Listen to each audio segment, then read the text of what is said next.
Nima? Dilbarlar orqasidan pul yeyapman? Dilbarlar bilan video otganimga har xil toshlar o'tiryapti. Sababi nima?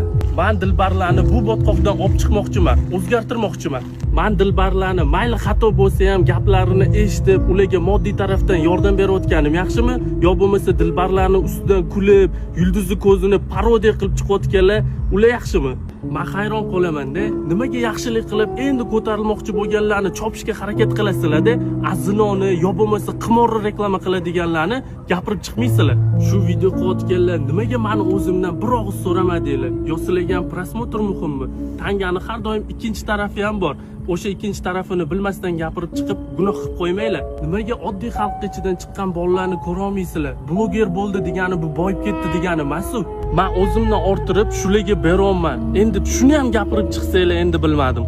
Dilbarlar kasal emas, hujjati ham yo'q. Prosta bular odamlarga qo'shilmagan. Men bularni yaxshi ishga kirgizib, oddiy odamlarga o'xshab yashab ketishini xohlayman.